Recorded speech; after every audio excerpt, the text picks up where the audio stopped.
one of the things that motivates me to be a journalist here in the UAE and in Dubai specifically is the fact that I get to say so many diverse stories of different people from different backgrounds because, well, the people living in Dubai, I think, is the epitome of global citizens in the true sense of the word.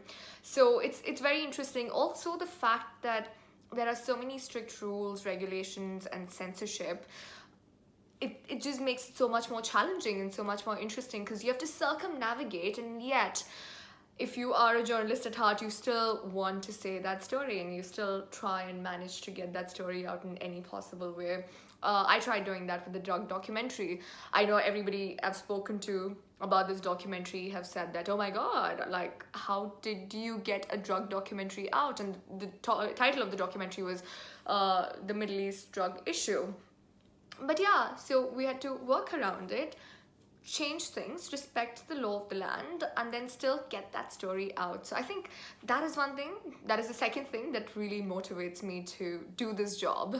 So I haven't really noticed an inequality when it comes to opportunities and chances, especially in the media industry. There are a lot of women, very successful ones, working here. However, I have noticed that there is an inequality when it comes to pay, and it is on the basis of two things. One is nationality and second is gender.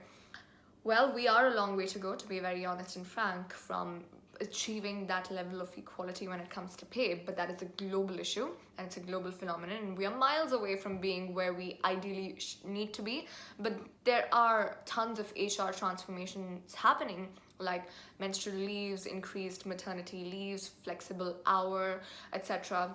More needs to be done, but, well, inshallah, it's gonna happen soon. Well, in my relatively short journey as a journalist here, I've had some very, very prized moments. One of them is when I was working back in Oman. In 2017, there was a cyclone Mikunu, and I was the only English language journalist covering it from the eye of the storm.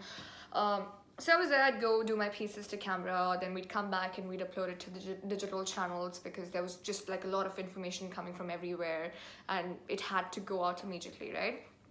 So on one of the videos that I'd done, it was on YouTube, so I just came back and I was going through the comments and I posted this one thread where one guy had said that he's stuck in so-and-so place and he needs help. Another person commented saying, this is the helpline number for that place. The next day, the man comes back and says, thank you so much for your help. I called on that number and then I was rescued. And I was like, that is exactly why we do this. We do what we do. It's about getting the information out there in a timely basis to make a difference, to help somebody or to get their stories out in whatever tiny possible way. Another thing I realized because of this little incident is the power of the platform itself. Whatever you say, with all the vices of social media, you must give it to social media that, you know, it's probably the best way to get your message out there, especially when you're like an organization. And of course, citizen journalism is another thing, but when you're a regulated institution and an organization, I think it's great. And I am so proud of being in this time and era where there's this whole boom of social media journalism happening. And I was there when Facebook Live first started and I jumped on the bandwagon of it. I was there when YouTube Live started, jumped on it, and, you know, and right now there's ABTV, which I run. This platform, it gives you so much autonomy.